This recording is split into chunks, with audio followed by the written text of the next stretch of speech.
rock. Ladies and gentlemen, Kristen McMasters coming back on the podcast for episode 2 of our Liberty series. Yay! Kristen, how are you?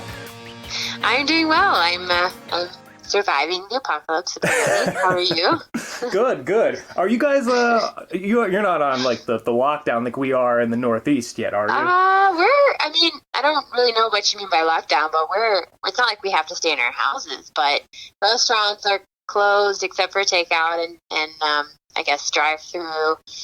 You know, I mean, a lot of things are closing down, so it's pretty weird. Yeah, it's interesting. We'll see how it all plays out in the next few weeks, I suppose. But in the meantime, we're going to press on. Yeah. It's all the more kind of vital for people to know their rights and what's supposed to protect their rights. Exactly, yeah. In the apocalypse, you know, with whatever's left to charge devices, this podcast, These episodes will be the last remnants of liberty out there. Exactly. So speaking of that, so last week we kind of did an entry-level, big ideas concept podcast about liberty in general, in particular American liberty.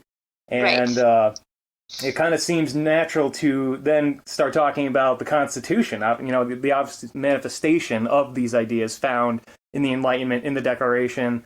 I think it's probably about that time to start diving into the document itself.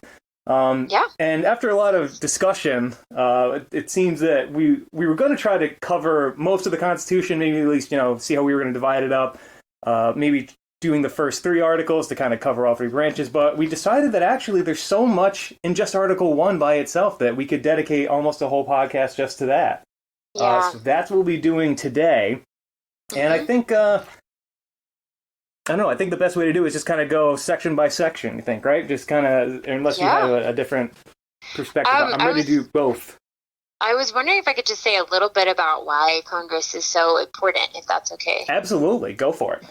Okay, so this is something I really try to emphasize to my kids. I don't mean my, actual kids. I mean, students. I mean my students, yeah.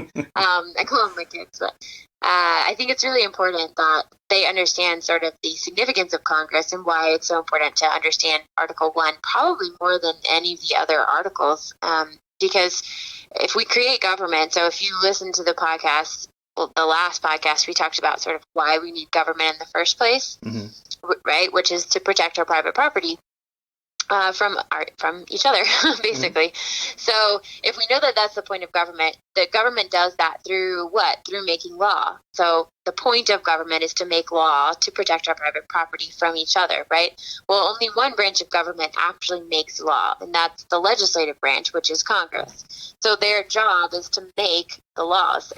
Basically, the other branches would have nothing to do if there was no lawmaking branch, right? Because the executive branch would have no law to execute, and the judicial branch would have no law to judge, per se, if there was no law in the first place. So the other branches sort of hinge on this one branch, and this branch is the branch that is most representative of the people, right? Because it is the branch making law, because we don't want the branch making law to be disconnected from the very people they're trying to protect in the first place, right? So absolutely, that's why this branch in this article is so important. So everything they do, everything our government does, basically hinges on this article, right? And so the powers that this article discusses or says that Congress has, that's really the only powers the whole government has, right? Because it's not like the executive has more power beyond what Congress can do, and the same with the courts. So I just think that's a really good and fundamental thing to understand if you're trying to learn about American government, understand the Constitution. You really got to know why Congress is so important in the first place. And it's because it makes law, and government exists to make law, right? So, yeah. Absolutely. No, that's a beautiful intro. And it's so funny because I feel like today, so many people would think that maybe an executive order is the same thing as a law, or maybe a judicial decision overturning certain laws or executive orders and whatnot, that has the force of law. But none of these things are actually a law under the Constitution. They're essentially things that, operations within the already established powers of Article 1. Right. Right, So which is a problem, sort of. If another branch is making law, that's a whole other thing we can get into. But well, actually, I delegating think power should that's the be perfect. delegated. I think So. yeah, that's a perfect intro. I think to Section 1. What's interesting about Article 1, Section 1 is it creates obviously the Congress, and it's interesting to note that it specifies all legislative powers herein granted. As opposed to Article 2 and Article 3, which kind of generally just say the executive power is in the president, the judicial power is invested in the Supreme Court. This one is... Yeah, you pointed that out to me the last time we talked, and I thought that was really interesting. I never really noticed that difference, but it's a good point. It's granted to them. Yeah. And especially it's granted, but it's also herein granted. So it's like, this is it. Whatever's granted in here, that's it. It's kind of... It's our first introduction to this idea of limited government. The idea that anything outside of this is, and we see this again in the 9th and 10th Amendment, that anything outside of this is not permitted for government to legislate on whatsoever. Right. At least the federal government. Yeah. Yes. And so it's just that it's such a, and it goes back to just exactly what you were saying, that it all starts with Congress. Congress is, I think, arguably the strongest of the three branches, just because it has, I guess we could call it the will, as Hamilton would describe it as. So that's Section 1, creation of Congress. Now, the next couple sections involve, Section 2, Section 3. They're basically the creation of the two houses of Congress. And this is, you could say so much about this stuff, kind of, for people who aren't aware of it. It just establishes the House of Representatives and the Senate. And I think it's important to kind of distinguish between these two bodies of Congress, kind of what their original intents were, what their purpose was, kind of their roles and representation and why that's important. Would you like me to kind of go off on that, or do you have a nice intro? I have a couple of points I could make, but if you want to start out and kind of, I guess, lay the foundation, I can kind of add with my little fancy points if you want. Excellent. That sounds good. So Article 1, Section 2, the creation of the House of Representatives. It's going to be the House closest to the people. We see this because of not only the mode that they are elected by, which is that's the not direct election, but the popular election. It's supposed to be the body closest to the people, hence why some of the other qualifications you see in the other clauses of Article 1, Section 2, they're the body that they deal with the taxing and spending bills, because money obviously was a big part of the American founding. It was one of the key issues for the Revolution. So they wanted that representation to be closest to the people, and that's what this body's supposed to represent. As opposed to the Senate, which is interesting because especially today with the 17th Amendment, how the Senate conducts themselves today. The original the original intent of the Senate was to represent the state legislatures in the federal government. Back then, the state governments had all the power. They had, especially under Articles of Confederation, they essentially acted independently of each other, which had some, consequences and unintended consequences. But the idea was that the state legislatures, anytime the federal government is going to pass a law, that law, a lot of times, is going to have to be implemented by a state legislature. And so they obviously going to have input, not only into stuff like that, but to kind of other, just as another check on the government to make sure that they weren't going to be kind of overpowered or, otherwise check whatever they were doing there. Today, however, with the introduction of the 17th Amendment, which basically established the direct election of, or I should say I keep messing that up, the popular election of senators. So now it essentially serves the same purpose as the House of Representatives. Our state legislatures don't have any representation in Congress anymore. And so it's kind of hard to justify why we even have a Senate at this point. Yeah, no, that's a really good point.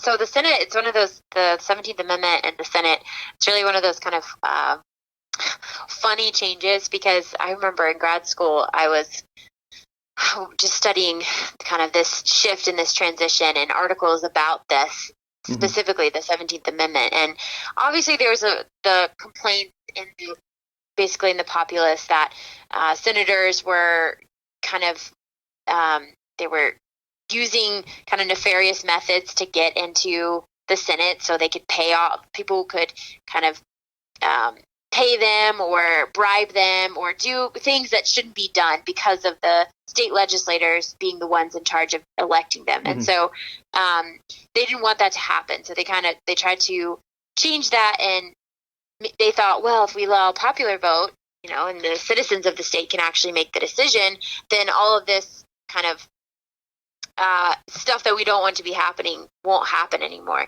And statistically, so there have been political science articles that literally did the statistical analysis and researched. There was no change. So the people actually still elected the same exact people that the state legislators had been electing. So the point or the goal of the change that they were fighting for didn't even turn out. It didn't even work. So it's kind of you're right. It's really kind of a pointless amendment, I think. And it really does sort of strip the states of a good portion of their power that they had, the influence that they had. And the founders, I don't know, I'm really into I guess you could say the root meanings of words. I like to know, okay, what does a word mean? Because this really affects what something actually is and what it's supposed to do and its function in government. And so we're one of the only countries in the world that has a Senate, right? We don't have a House of Lords or a House of Commons. We do have a House of Representatives, which is a little more like the House of Commons, but we have a Senate, which if you look at the kind of historical origin of Senate, that's from Rome, right? We're pretty Roman in our architecture and just in general, we emulate Rome more so than a lot of other countries. And so we have a Senate. It's probably a Hamiltonian influence, by the way, because Alexander Hamilton was obsessed with Rome. So it could be a Hamiltonian influence. But anyway, Senate actually means, it comes from the Latin derivative of senis, S-E-N-I-S, something like that, which means old and wise. So the point of the Senate was to provide a sort of alternative to the young, passionate, irrational, and sometimes emotional whims of the House. The Senate was supposed to provide this a little bit less connected to the people directly because it's through the state legislators, right? Older and hopefully wiser to sort of counterbalance that the potential of the mob mentality that could come from the House, right? And so I always thought that was really interesting because that was the goal of the Senate. It was supposed to be this like slightly wiser, older, type of group. I don't know that it necessarily functions that way today, but that was sort of the underlying premise or goal of the Senate. Yeah, absolutely. Actually, to continue that, it's interesting you mentioned this idea of passion versus wisdom, and it's so perfectly put because, and it is an interesting concept, though, that the Senate would be a wiser choice. And I think the only way they could achieve that, just kind of thinking about it on the spot, is that it was this, and this is actually one of the criticisms that people were making to get the 17th Amendment passed, is that the idea was you're having politicians elect politicians and forgetting why that would be beneficial in our republic. And it comes from this idea that, well, yeah, you could have a Alexandria Ocasio-Cortez in the House, and she's a great example of this kind of passion where people of a certain district might have kind of more social, they might like more social experimentation, more kind of social economics and everything. They might like this stuff. That's a good point. And they might have these kind of policy ideas. But now you have to go through, if you can get it past that body, now you got to go through the other body, the state legislatures, and say, well, our state legislature, now you got to kind of, these are the nuts and bolts of it now. How are we going to make this idea come to fruition? And if that's not going if we can't come up with a good idea, we're going to shoot it down. And it's arguable, I would think, that if you had a functioning Senate, you wouldn't have had the passage of Obamacare. Because as we saw after the passage of it, many state legislatures, or at least governors, started suing the federal government because they couldn't, for whatever reason, it was unconstitutional, they couldn't implement it, all sorts of reasons. If you had a functioning Senate, we wouldn't have had that. And I wonder, how many other laws like that we wouldn't have passed. So that's a good point. Well, and you mean by functioning, you just mean functioning according to the way the Constitution originally established it? Is that what I mean, not only to make it constitutional, because that's always a matter for each branch of government to kind of participate in to a degree. But I mean, literally, how are we going to pay for this stuff? If the state legislature is going to implement Obamacare or something, now you're talking money, you're talking facilities, you're talking planning. How are we going to do this? What's it going to look like? What are the numbers looking like? Kind of real world factors. It seems like, of course. And you're saying if the state legislators had been the ones to elect the senators in the first place, it would have been a different Yeah, I don't think it would have passed the Senate because they obviously couldn't implement it like they wanted, and they clearly disagreed with the implementation of it. Mm-hmm. And so I wonder, I don't remember the exact numbers on it, but I imagine it wouldn't have passed the Senate at least. Yeah, that's a good point. That would be a really interesting kind of research project to do. Yeah, that's not just Obamacare is the first one that comes to mind because it was so right. But unpopular. You could probably do that with a lot of laws. Yeah. Yeah, and it's just I think that, and it's people think that now we get to elect our senators. It's so good. Well, it's kind of counterintuitive because you already have a body that represents your interests in the House of Representatives. Right. You've just taken away a different representation, so we kind of have this double representation. There's no exactly. It's almost a diminution of separation of powers. Mm-hmm. Yeah, you should write an article on that and send it to me. That's a really good one. Sure, yeah, I'd love to. That'd be great. That's a really good one. Yeah. Let's see. Article 1, Section 4. So Section 4, 5, they're kind of just more, I would say, it covers elections, meetings. Section 5 covers membership, rules, and kind of record keeping. Right. I think, you mind if I give a little point on Section 5? Absolutely. Go for it. I'm not gonna read it. I'm sitting here looking at it, it's kind of long, but I've always found it so interesting that the founders, they basically gave the House and the Senate the ability to sort of just make all of the rules about how they're going to function. So all of the, I think we're kind of accustomed to thinking that things like filibuster or like the majority leader or the minority leader or all of these sort of quintessentially congressional things are somewhat constitutional, but they're actually not. All of those things can be eliminated if the body chooses to vote in favor of eliminating that type of rule. So it's the only thing established firmly by the Constitution is that there's a president pro tem and that there's a speaker in the House. Every other rule is left up to the chambers to decide for themselves. So that changes for the House. Every 2 years, the House dissolves, and then they have to come up and approve every rule again, every time that they come in. And sometimes they'll change the rules somewhat, and they'll tweak the rules in favor of a new ruling party that's coming in, right? So if there's a Republican Party that's been the majority party for 2 years, and then the Democrats take back the House, as we call it, then the Democrats, when the new Congress starts, the new House starts, they will come up with a whole new set of rules that are more in favor of them. And I always just thought that was really interesting because the founders gave them a lot of leeway.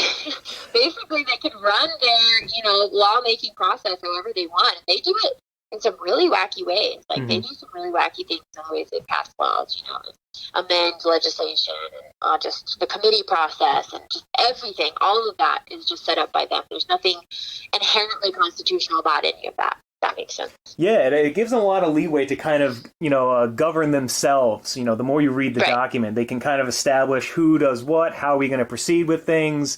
I guess it's not too controversial from my perspective because you kind of need that. And, you're going to have a lot of different, a lot of different minds in the same body. We kind of have to agree on a set of basic conduct rules and that sort of thing. It's just funny that so many people, I'll hear people talk about a filibuster, and they talk about it as if there's something inherently virtuous about the filibuster or something like that. As if it's tied to the Constitution. And I always think it's not tied to the Constitution.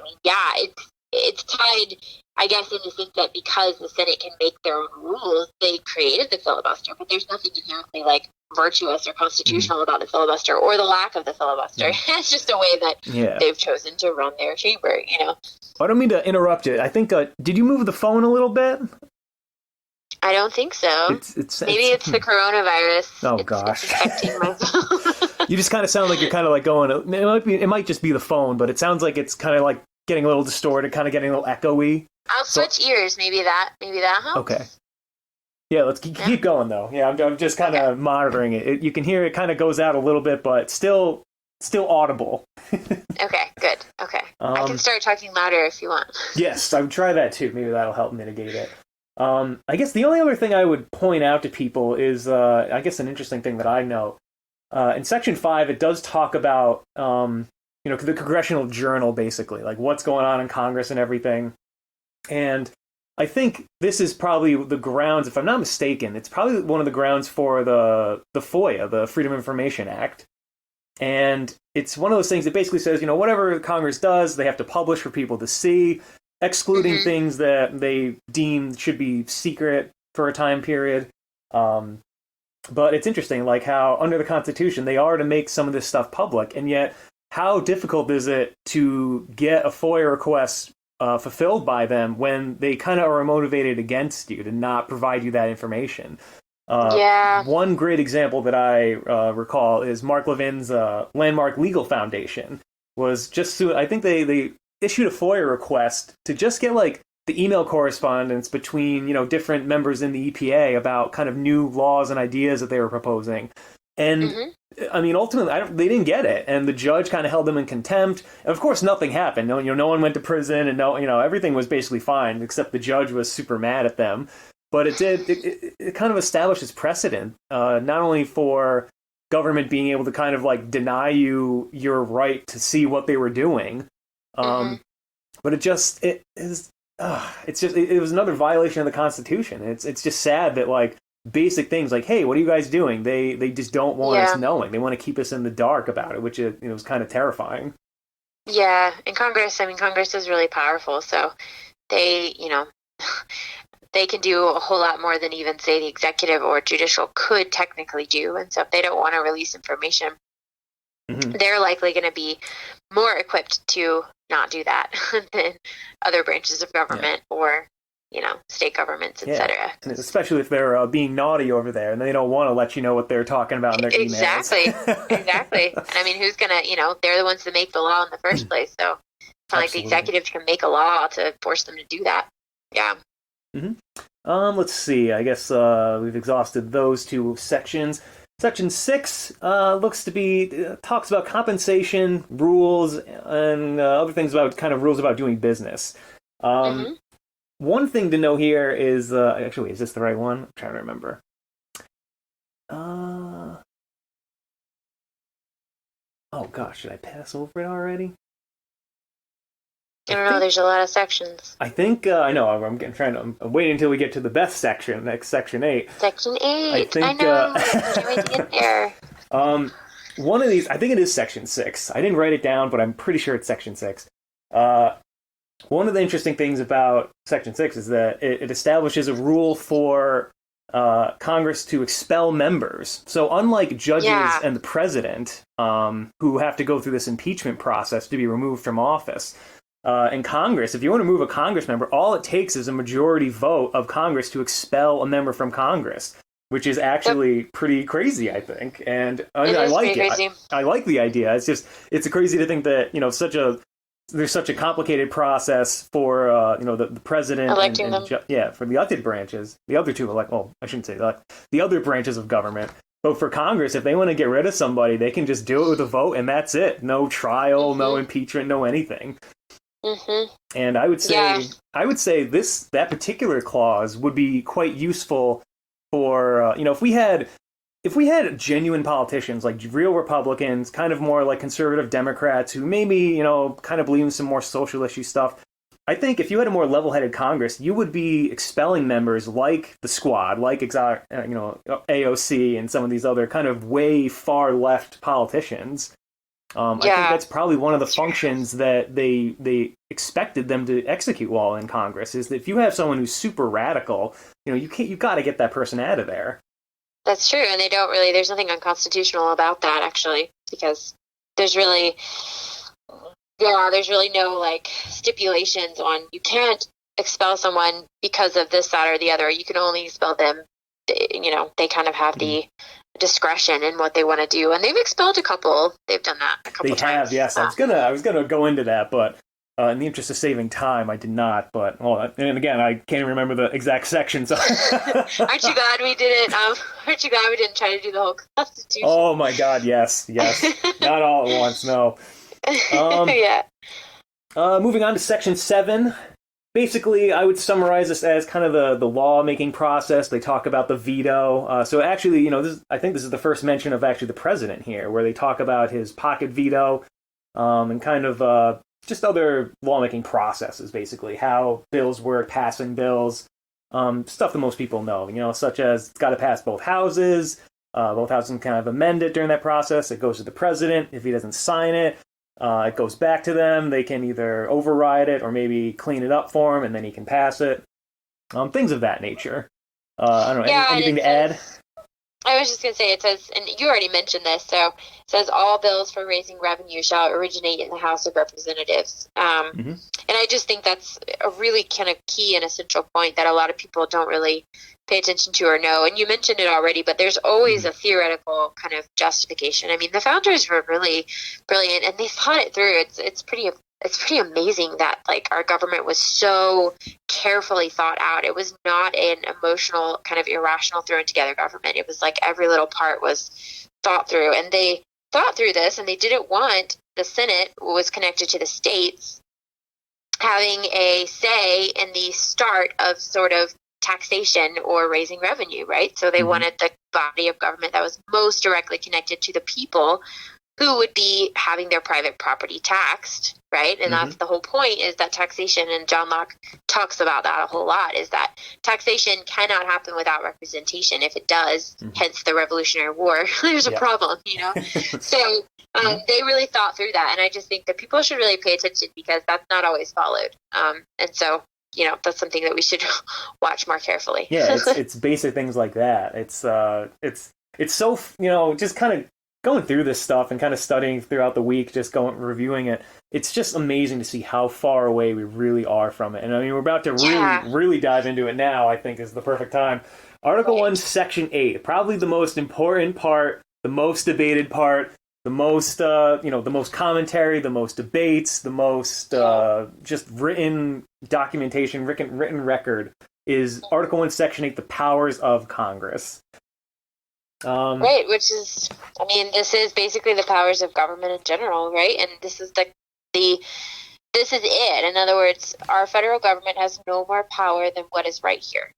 Yeah, because every other aspect of the government is dependent upon these powers right here. And it's kind of remarkable to think of all the laws that are being written today and passed by Congress that are not listed in this little list.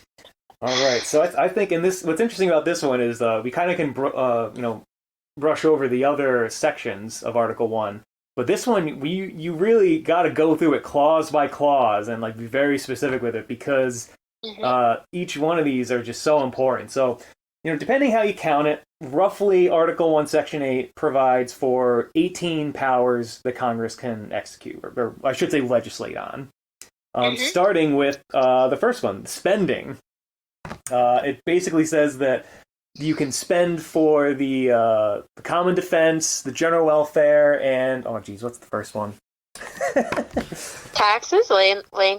Paying the debts. Yeah, so paying the debts, paying for the common defense, and the general welfare. And general welfare has been, you've written about this, I've written about this. It is what I would call the most abused clause in the Constitution. Basically, it's been used to justify anything that Congress does. It's been expanded to mean every single conceivable thing by judges. It's the root. It's the source, I would say, of exactly what you see the government doing today. If you were to ask, oh, go ahead. No, I was just agreeing with you. I was just kind of contemplating some things as you're talking. I was just thinking that, it's the source of most people. If you say, what justifies government getting involved in healthcare and in the environment, in, it's invasion into the private sector, into the private economy, people will always tell you, it's the general welfare clause, the necessary and proper clause, these kinds of things. And when you look at that, it's so absurd when on its face, when you just read basic history about it. Why would these guys, and even this is actually a point that James Madison makes himself, the historical record is that these guys did not want the spending clause to be this all-encompassing, they can spend money on whatever they want, which means they can basically legislate whatever they want. They said the exact opposite. They spent an entire summer debating what specific powers they could have, what things they can spend money on, and they limited it to the things that are found in this article. Right. And to suggest that somehow they and what's interesting actually is during the debates of the convention, a few delegates led by Hamilton actually suggested that, hey, maybe we should give it a little bit more broad authority to kind of decide what they spend money on, and it was unanimously rejected. Then fast forward, you get the Federalist Papers. They discussed kind of the same thing. This was an accusation anti-Federalists had, specifically Brutus, who we believe was George Clinton of New York. He said that the General Welfare Clause was basically going to be abused it's going to be used to justify anything, basically. And, obviously the Federalists, Hamilton and, actually, no, I think it was, well, at least Hamilton in the Federalist Papers had said the same thing. It's like, no, why would we make a list of specifics only to then just wipe it all out with just one phrase, basically? It doesn't make any sense. No. I think that's I think that's a good kind of historical. Well, and then the next 100 really years. Good information. Go ahead. I didn't even know some of those quotes. No, I appreciate the information. Oh no, actually, in your piece, you read I think about the preamble, which also mentions the general welfare. General welfare. And the Thomas Jefferson, James Madison, even Alexander Hamilton, even though he was kind of the author of a bigger idea or a more expansive clause, a more expensive spending clause, I should say. Even though he was the author of that, he also articulated in the Federalist Papers, the ideas and the sentiments of the framers themselves at the convention, that they rejected it, and this was the basis on what they rejected it. Right. You fast forward to the ratifying conventions, it was the same debates essentially, and the same justification that at least I think persuaded enough people to kind of say, okay, it's going to be limited to these things. They're very specific, and it's just amazing how far away we are from that. Yeah, it is, and I mean, of course, it's just because people like to abuse power, so they're going to find, a way to give themselves more power. But yeah, I mean, the preamble and this specific phrase, I mean, Congress is just given the power to tax, basically, and that's okay, because Congress needed the power to tax because, the Articles of Confederation were not working out so well, given the way the taxation was set up in that particular government. And so it's just a way of saying that, yeah, Congress can tax and do various forms of taxation, duties, imposts, excises, which are just various forms of taxation. And they're needing that money to enforce all of these laws for the general welfare, right? So the point of government is obviously to protect private property, to promote general welfare of people, because if we don't, we end up in this state of war and this chaos. And so the point of all of these laws, then all of these powers, well, they're not laws, they're powers that are meant to be implemented or enforced by law, it's for the general welfare. But there was nothing sort of beyond that. It was not that broad. I think you're right. It's just been taken way out of context. It's pretty. If I read it, I'm like, oh yeah, it makes sense. Of course, it's to provide the money that Congress needs to provide for the general welfare through these other powers they've got. But it's just been taken way, way, way beyond that. Yeah, I mean, you got to ask the question, like, what qualifies general welfare? And it's obvious that, in their own writings, they say what qualifies general welfare are the powers listed in Section 8. Exactly. So yeah, that covers spending and taxing. I guess the only thing I would add to taxing is that unlike today, via the 16th Amendment, that has the payroll tax and all these other income taxes, back then, and I'm still kind of researching how this actually worked. It's my understanding that they apportion taxes by population sizes. So basically, bigger states, and this was kind of the trade-off. Bigger states, via the census, would have more representation, but they'd also pay more in taxes then. So I guess it'd be some kind of, I don't exactly know what it looks like. Interesting. I did not know that. That's fascinating. Yeah, I think that was the basic idea, is that the more people you had, you would get more representation, but you pay more in taxes. How that worked out, whether it was like the state collected taxes and then gave it to the federal government at the end of the year, the actual process of it, I'm not too familiar with, but this idea of apportionment, that it was supposed to be, kind of uniform across the nation, and you couldn't, there were rules about this, as opposed to today. It's just, no, you can tax whatever you want, whatever sector you want, at any different rate you want for different reasons. It's another thing that's just kind of expanded. Yeah, and until the 16th Amendment, I mean, the income tax was considered unconstitutional. And then even after that amendment, they really didn't tax income that much. Congress didn't use the power that much.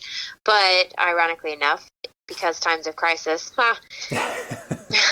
really, really give the federal government a lot more power. It was actually during World War II that Congress ended up increasing income tax from, I think it was like $44 million to jump to like $400 million or something like that. I can't remember the exact numbers, but basically, or billion, I don't even remember the exact numbers, but they jumped dramatically. The numbers jumped, and it was during World War II because obviously it was a time of crisis, so people were a lot more sort of willing to give Congress what they wanted. And so that was when income taxes sort of took off, was World War II. Yeah. Absolutely. And there's so much history behind it, but I think we could probably pick that up if we decide to cover the amendments. There's a lot of history with the 16th Amendment that we can talk about that relates to this. But in the interest of saving time and moving on, I think the next power, borrowing. The only thing I'll say about that is that I don't even know if. I mean, especially seeing as how it's been abused, I don't even know if they should even have that power. If they're going to give them that power, I would like to kind of see some kind of limit, some kind of restraints as to you can't borrow money if if we're in so much debt, or if the value of money is kind of devalued to a certain degree, or I'd want some kind of standards there. But the framers decided to let them do that so that they could, for the same reasons, pay the debts, common defense. They didn't want them to.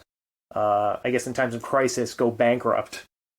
Yeah, and a lot of these, if you look through as we go through all these powers, so many of these powers were things that they really needed that weren't there under the Articles of Confederation. Yes. And so, in order to actually have a properly functioning government that does do what it's supposed to do and protect your private property and, provide for your defense, et cetera, that's, you kind of need to have the ability to do some of these things. And we don't really want every state separately borrowing money.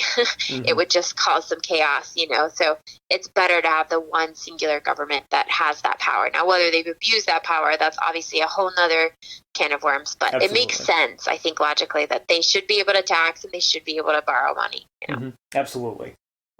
Next clause is the infamous Commerce Clause, which covers three things, basically. It establishes that the federal government has the exclusive power to engage with foreign nations, trade with foreign nations, among the Indian tribes at the time, and among the several states. And now this is where things get really interesting. Foreign nations and Indian tribes, not really controversial, not a ton of literature about this, but among the states is where it gets really interesting. And this clause is easily probably the second most abused clause in the Constitution, where essentially through court decisions and through kind of acts of Congress themselves, have basically used this clause to justify any sort of, basically to justify the regulation of the economy, regulation of the private sector generally. And, the original intent of the framers is actually just what it says. You trade among the states. So if the state of Connecticut wants to trade with the state of New York, the federal government has the say on, can you lay taxes? What's going on? How are we going to do this? They it could get too confusing without something like that, so they wanted to. Yes, and part of the other reason too is they wanted to, the idea was to promote commerce. The idea was to promote trade and commerce among the states without having reasonable, without having these duties and imposts and taxes with different monies from different states, and it was a mess. So they gave them this power to do that. The Articles of Confederation, they were having trouble.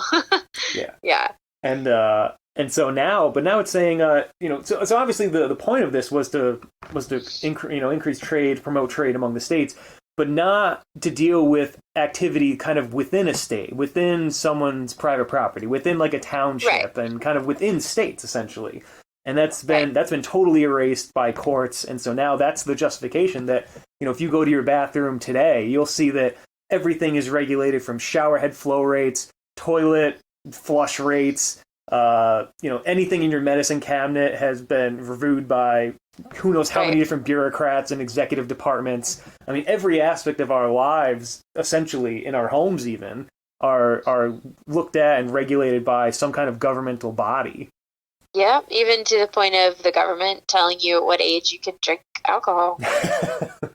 I mean, it's very true. That was the Commerce Clause. They used the Commerce Clause to justify that. And I don't drink, so I don't have a dog in the fight. But like, it's really the government basically telling an individual what type of item they can or cannot purchase, and it's the federal government doing that. And they use the Commerce Clause to justify that, which is, if you really think of it logically, in the sense of the government's job is to protect your private property, and yet you cannot go until you reach a certain age based on a federal mandate and buy a certain product. I mean, take that to any product. You know, what if the federal government said you can't buy this or that simply because of whatever mandate? It was the Commerce Clause that was used for that, which I always use that example for my students, and they're always like, "Huh." Like, they never really thought it through, but yeah.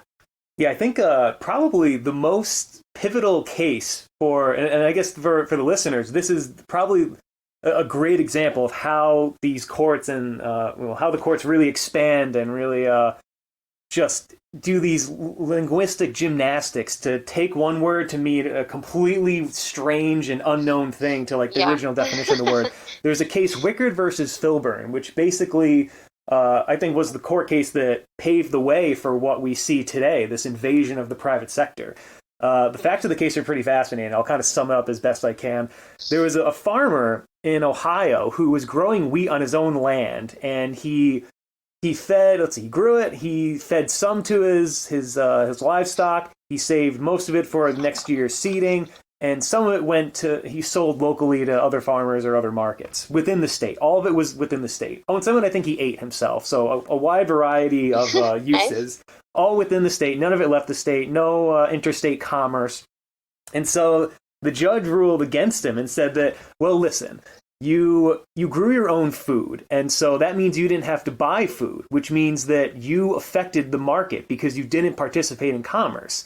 And that's kind of antithetical. Like, how can you say that when no interstate commerce engaged, how can you affect interstate commerce? Right. So if no transaction made, he's saying that by virtue of, there could have been a transaction made, but it didn't. So that has an effect on the economy. Therefore, it affects interstate commerce. Therefore, we can regulate it. And it's stuff like that just drives me insane. Yeah, that's where the whole idea of courts and the power of courts really, we could obviously talk about that sometime. Yeah, I mean that's a big one. But I wanted people to just to give a brief example of how the courts do this stuff. And and any other person on the street, if they were to say this, you would think they were crazy. But all of a sudden they put on black robes and they're lawyers, I guess, and now they're geniuses or gods in some sense. Right. The smartest people in the land, and it's like, oh, just no, please. No. Yeah. Exactly. But I mean, if you make it just like simple, if we kind of go back just like to how it was when it was first written, you could just say very simply, Congress has the power to tax, Congress has the power to borrow money, and Commerce has the ability to regulate commerce among states and then with other nations and Indian tribes. Mm-hmm. That does not include, if you just look at that basically, that's pretty simple. I mean, there's not a whole lot to that, right? Obviously, the way that the courts have interpreted things, that's opened the door for a lot more. But if we just sort of let's avoid that right now and just look at it basic. That's not a lot of power. I mean, it's some power and it's good. It stops too much chaos, but it's not, regulating my health care. It's not providing me welfare. You know what I'm saying? It's pretty simple. It's pretty straightforward. Yes. Yeah. And it is the demise of many utopians' dreams. Yeah.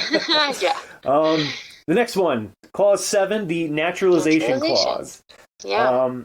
I think this is kind of self-explanatory, not controversial. Basically, the framers wanted to control, citizenship. Yep. You wanted... And what's interesting is that they, in the original resources that I've read, it wasn't because people have this idea that they, on the Statue of Liberty, it says, oh, give me your poor and hungry and weak and blah, blah, blah. And so people use that as a justification that, we should just let anyone and, everyone and anyone come here who wants to come here. And the framers had a very different view of that. They wanted people who were also liberty-minded to come here. They said anyone basically in the world who, believed in our values in our republic, come here. We want you to be here. And that's a very different message than that of, if you're poor and sick and you want to come here, then come here. No, you have to share our values. You have to assimilate. You have to, share in our ideas of liberty and everything to preserve it, essentially. Yeah, yeah. A citizen, it was an active form of citizenship, yeah. I mean, I think it's a kind of obvious power, because you really would it really wouldn't work out if every state was trying to have their citizen, like if the citizenry was left up to the states, because then you'd have like, I don't know, well, I'm an American, sort of South Carolinian, sort of North Carolinian, sort of, Yeah. like it's sort of like an obvious, straightforward federal power, because if you're going to have any sort of real unity and basic nationality, then you have to allow that be a federal power, which, when I teach that to my students, they're all just kind of like, oh yeah, well, duh, because it really wouldn't work out. It really wouldn't work out the other way. Mm-hmm.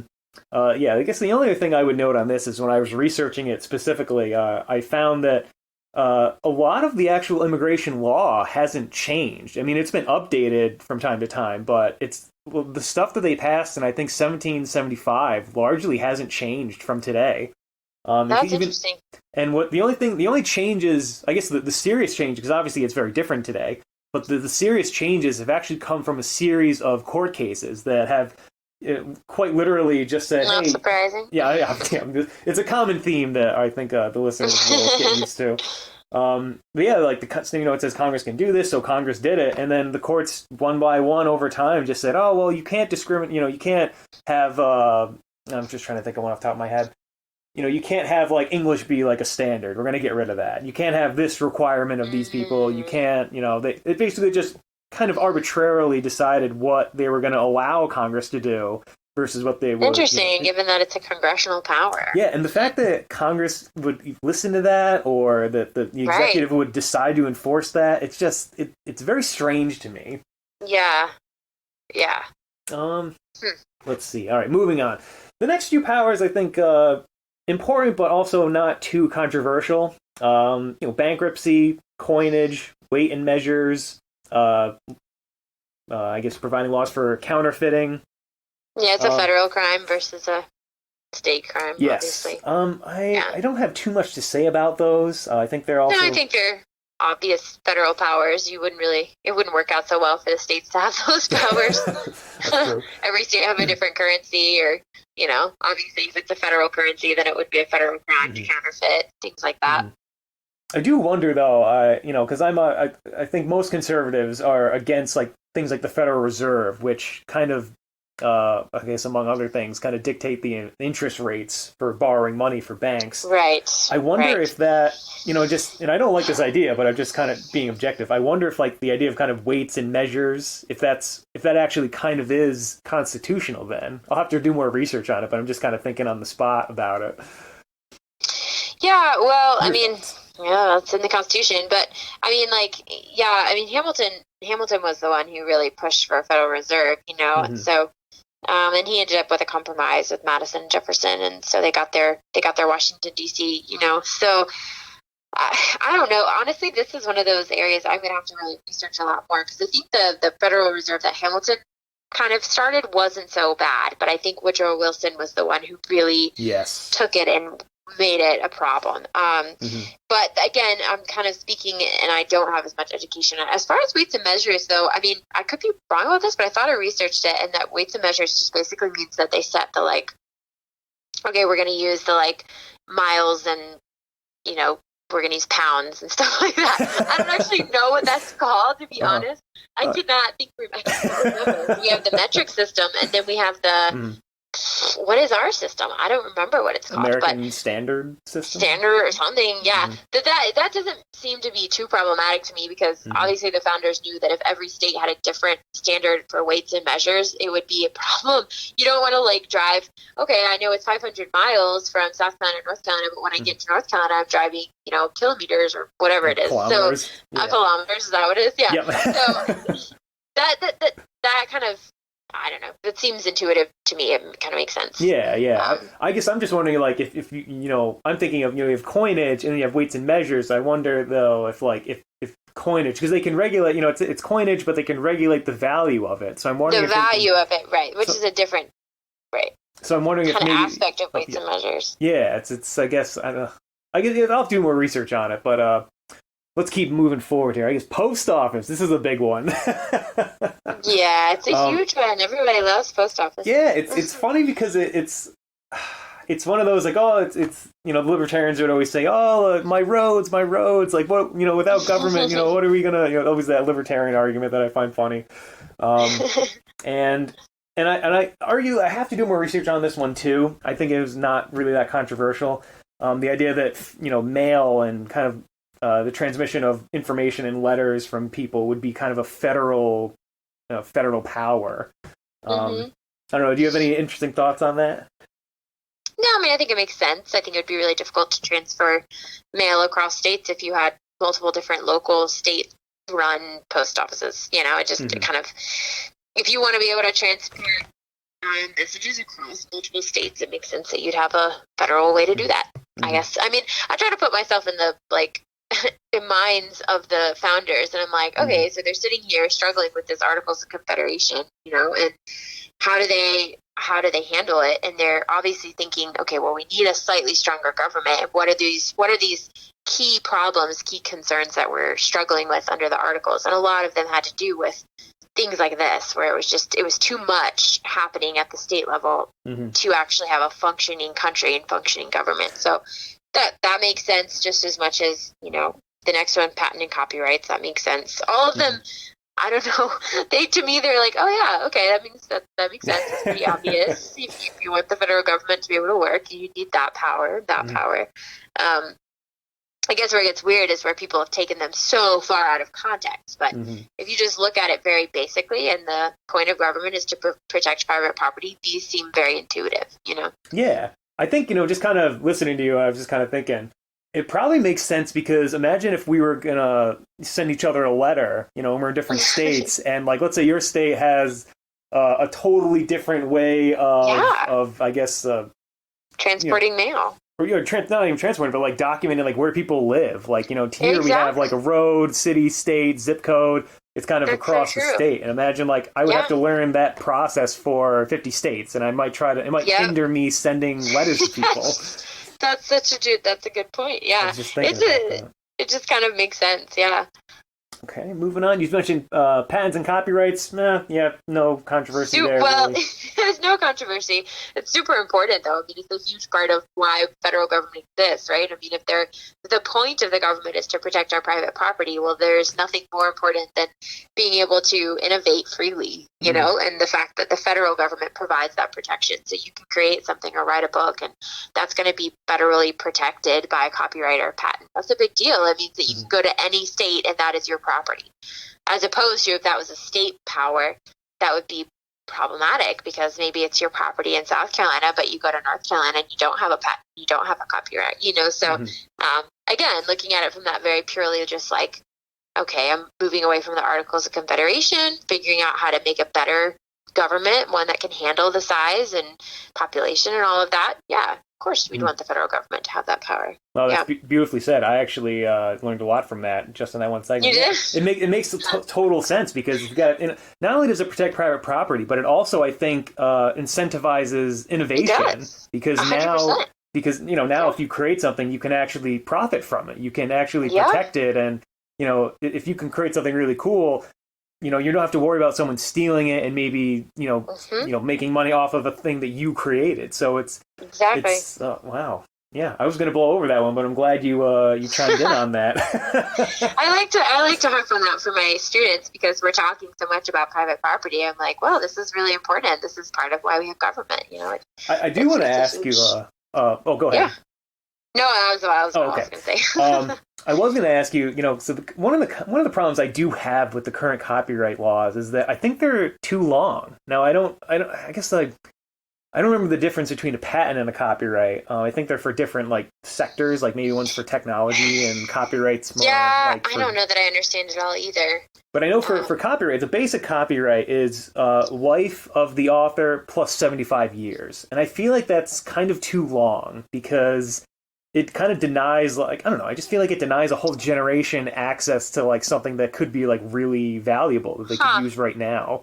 That's interesting. You see that particularly, you see it particularly in the music industry where An artist, the typical copyright is their entire life. So then upon their death, 75 years after that. And I feel like it's too long. Like, who's going to even want to listen to it? Like, just, I don't know, make it like, just make it like, I don't know, 35 years or something like that, 40 years, 50 years. Yeah, well, Congress could definitely change that because that's just a power. It's not so they're supposed to make laws that are necessary and proper to implement that power, right? So the power to issue copyrights and patents, they can change that law. So I mean, I wonder when they pass that law. I don't know. That'd be an interesting kind of thing to look at. Yeah, they look at it, I think, periodically, but I know the lobbying groups for the especially for the music industry is very powerful, and they're very loud. So I don't know if they'll listen to me anytime soon. Yeah, I know. That makes sense. Next power, creating the inferior courts, which is I think a pretty important power, and more. I think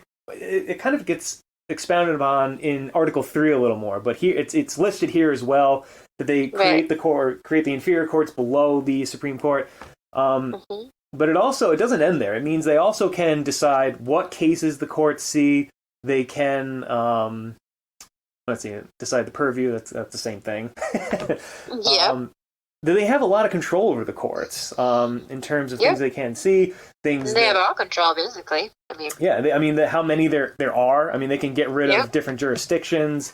Get rid of the court in total. I mean, if they want to eliminate the entire judicial system other than state courts and the Supreme Court, they can do so. I mean, that's up to them. I think people sometimes don't realize how much potential power Congress has. Like, Congress is incredibly powerful, but again, I kind of we put a little asterisk on that because it's potential power. I would say that the executive and the judicial have taken advantage of their power far more than Congress has. So Congress has the ability to, create the courts, which means they have the ability to eliminate the courts. They have the ability to limit what the court actually reviews or does a case about, the jurisdiction of the courts, all of that. And they can basically set, they could set, okay, we're going to change it so the Supreme Court only has 2 Supreme Court justices now, or 50 Supreme Court justices. I mean, that's all up to them, So people don't really realize that, but Congress is really, really powerful.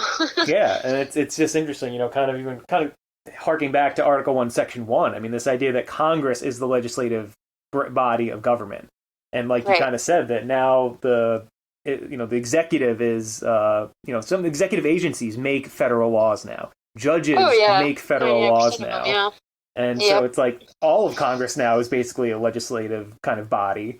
And it's this idea that things like the EPA, environment, as we'll see, isn't listed as a power for Congress to regulate. No. Is that, Congress will take a power they don't have, give it to the executive branch that isn't allowed to make laws, and just says, you know what, whatever you guys say, it's good to go. It's got our seal of approval, our rubber stamp. Yep.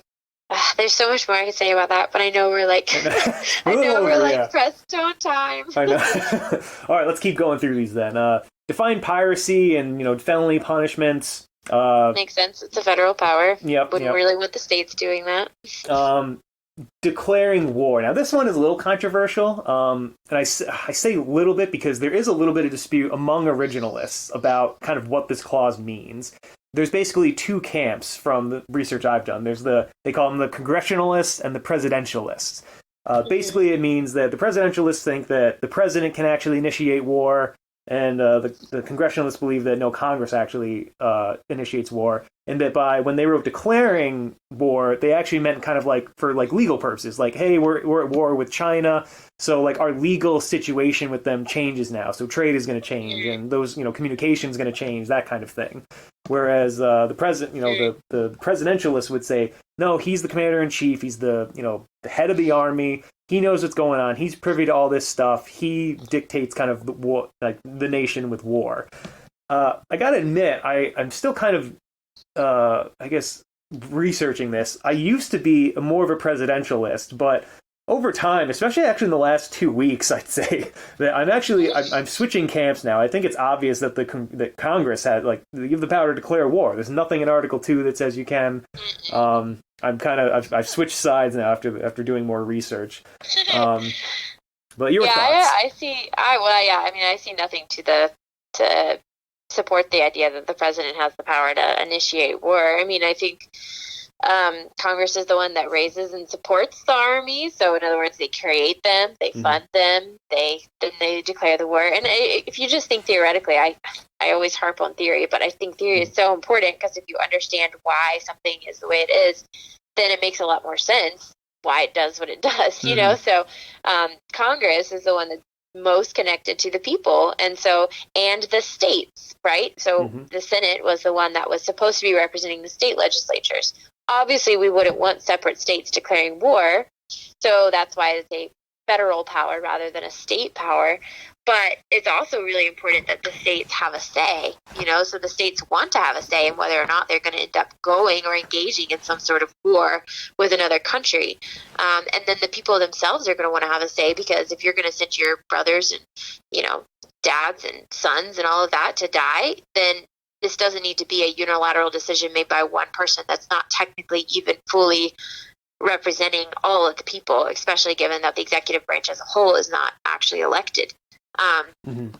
So, yeah, I mean, just from a purely theoretical perspective, it makes perfect sense that they put this in here, that Congress is the one that declares war, meaning it's the states and the rest of the people that have the power and say-so over whether or not we're going to engage in some sort of conflict, you know? And then it doesn't say any different in Article 2. Obviously, he's the commander-in-chief, but commander-in-chief doesn't necessarily mean he's the sole operator of war, right? He's still the executor. He's still the executor of what law Congress has made. So he executes. If Congress makes a law saying they declare war, it's his job to execute that war, and to be in charge of, you know, rallying together the troops to do so, the troops that they have funded and created in the first place. Yeah, no, I mean, I agree with all of that, and I'll have to, maybe off air, I'll see if I can make the case to you, if I can remember everything. But you know, surprisingly, there was a very strong case for the presidentialists for their position. But as you said, I think, and it's funny because they're, you know, some of even the reasons you cite are actually the reasons they would cite that the president actually has the power, and we'll get into that later on, because that'll be tons of fun. We're almost done here. The next one, letters of marque and reprisal. So I had to look up what this was. Did we skip the Did we? Wait. Declare war. Letters of marque and reprisal. Isn't that okay? Did I skip anything? I think we're good. No. I can't see my book anymore, so it's getting kind of dark, right? I'm outside. Yeah. So you know what? I think. Yeah, because it is getting dark now, and I'm in my light's going out too. Yeah, I mean, so the rest of it is kind of stuff that really I don't think is sort of controversial. I mean, there's the Army and the Navy, the rules for the military, the 2 militia clauses, power over Washington, D.C. Again, broad powers that make sense that they belong to the federal government rather than the state governments. And, there's debate about the militia, but we don't need to get into that. Yeah, maybe that could be a whole nother. We could save that for the Second Amendment, I think. Yeah. So basically, I guess if I can summarize quickly for us, because I know we should probably start wrapping this up. Letters of marque and reprisal. I think those are, if I remember correctly, just laws that made piracy kind of legal. So if you had a letter of marque, you actually had the approval of the government to engage in piracy, and I guess that was actually the difference between, you know, piracy and not piracy. Huh. That's interesting. So yes, okay. Interesting. So it's basically I didn't know that myself. It's state-sponsored piracy, basically. That's funny. Yes, Army, Navy, rules for military, organizing militia, calling forth the militia, power, Washington, D.C., military locations controlled by Congress, and of course the infamous necessary and proper clause, which, I mean, the only thing I'd have to say is differently than, you know, I would say the same things about this as I would the general welfare clause, except I think this one kind of, it's specifying that, you know, if you know, it's like, if Congress had to pass a law, like, okay, it can only do these 18 things. So Congress goes, all right, we're going to pass a law about the Army. And they go, well, we need paper. All right, so let's, like, order some paper. And then someone would say, well, you don't have the constitutional power to, you know, buy paper. They would say, well, listen, in order to execute our constitutional law, or our constitutional power of, you know, passing laws, we need paper. So we're going to buy paper, even though it's not, like, written that we can buy paper. It's like, it's one of those kind of, you know, minute kind of things that, hey, we can do things that help effectuate the powers listed in Article 1, Section 8. Yeah, I've never really heard it that way. I kind of think that's probably right. I kind of think of it, I guess, a little more narrow because it's pretty straightforward. I mean, it's just basically saying that Congress's job is to make so every list that everything we just went through isn't a law. It's just a power, right? So it's their job then to make laws to allow them to carry out those powers. It's basically what it's saying. It's like you got to be able to make laws that are necessary and proper that allow you to carry out these powers, because otherwise you're doing nothing. So your job is to basically make laws that allow you to do these 18 things. Yep. Which, of course, if you think everything that we just went through, where in there is something like healthcare or welfare or social security or even things like marriage, nowhere. Yeah, absolutely. Right? I guess that wraps up Article 1, Section 8, the most important one. The next two we can actually go through over really quickly. Section 9 and 10, they're basically specific restrictions on Congress and specific restrictions on the states. Right. They're they're basically the same things. It's basically the things that the federal government can't do are also things restricted to the states. So, for example, skipping to Article 10 quick, the states can't engage in their own treaties, they can't coin their own money, they can't pass bills of attainder and attainder and ex post facto laws. Basically, the Bill of Attainder, that is a bill signed by Congress, like a law passed by Congress that just assigns guilt to a person to be basically prosecuted and convicted. Right, you need to have a trial by jury. Yep. And the ex post facto laws, in case people don't know, is law that made something illegal that wasn't illegal, and now you go to prison for it. So, I have this computer, and tomorrow they pass a law saying, hey, if you own that computer, you're going to jail, and you owned that computer yesterday, so we're sending you to jail, even though the law is only effective today going forward. Right. Right. So none of that. Not interfering with contracts that people sign among each other. No titles of nobility. No taxes on the commerce between states. That's one for the state legislature specifically. And the last one is they call it like a compact clause, where states aren't going to have troops or ships during times of war, times of peace, and kind of making other agreements with nations, declaring war, and things of that nature. I guess the only other thing I would say about Article 1, Section 9 is that it actually kind of gives Congress two conditional powers. The first one being that you can't prohibit the slave trade until 1808. So they couldn't, the one concern they had was that the framers, after passing the Constitution, that they would just amend it to ban the slave trade. They said, well, listen, we're going to put this in here that you can't do that until a certain time. And they said, okay, no problem. And then the other one was the suspension of habeas corpus, which is, this idea of presenting the body in a courtroom to say like, hey, what are you charging me with? Why are you holding me?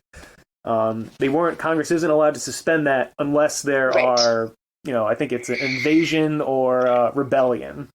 Right. Mm-hmm. Or the coronavirus. No. Yeah. I don't know. Any comments on any of those two sections? No, I think there's a lot that could be kind of delved into in it, but obviously it's not really the focus. Like, we could probably do an entire podcast on like each clause, honestly. This is true. So yeah, I think that these two were probably things that the Anti-Federalists wanted, and I'm not actually saying this as a fact, like something I've studied. I'm just sort of spitballing it just based on what I know about them, because Madison and Jefferson, Madison and Hamilton were really most kind of interested in the Constitution telling the federal government what it could do, right? Mm-hmm. They were not really interested in telling the state governments what they could not do, or the federal government what it could not do, because that was sort of an intuitive understanding that if it wasn't in the list of what it could do, then obviously it couldn't do it. Right. Yeah. So, but the Anti-Federalists felt a little queasy about that. They felt like maybe that was why they added the Bill of Rights in ultimately. But I would say this section, I would not be surprised if it wasn't influenced somewhat by the anti-federalists and wanting to sort of, okay, yeah, we know that the federal government isn't supposed to do these things, but since it's not specified in there, we think they may end up abusing, their power or whatever. So they kind of added these last sections in as a little extra precaution. Yeah, I think you're exactly right, and I think they assumed correctly that government would. Looking back, I often wonder, am I really a federalist, or would I be more of an anti-federalist? And I gotta say, like the writings of anti-federalists are very. I mean, they were right. Essentially, they were very correct. And you go to Madison, and you kind of say this idea that, listen, by virtue of saying the government only has these powers. That means they don't have, you have all the other powers. And the anti-federalists go, we agree with that idea. We just don't think that that's enough to safeguard that. We don't think this document is enough to safeguard these ideas that we share in common. And that part of history is lost. A lot of people used to say that, or I've even heard professors say that, the Federalists and Anti-Federalists are like the Democrats and the Republicans today. Like some like bigger government, some like stronger or weaker government. Mm-hmm. And I'm just like, no, that's completely wrong. No. Yeah. I mean, I think it really should show us the beauty of the way that the United States worked and the fact that it is predicated on compromise. I mean, everything about the government is based in this idea that you're going to have a whole bunch of different perspectives and views but you got to figure out a way to come to a compromise. And they did. I mean, they came with a compromise. And there's positives and negatives that come with that compromise, but the beauty was it was a compromise, and I think people take that for granted a lot of times when you look at Congress as a whole and the fact that, yes, you've got 535 different people, the Senate and the House, and they're representing various districts, various, different economies, different groups of people, different demographics, and they're trying to come together and pass laws within these 18 powers. They don't really do that anymore, but presumably if they were, that are good for everyone. And it forces compromise in a way that very few other countries have, and it's kind of a beautiful thing. And we get so frustrated now when Congress takes a while to pass a law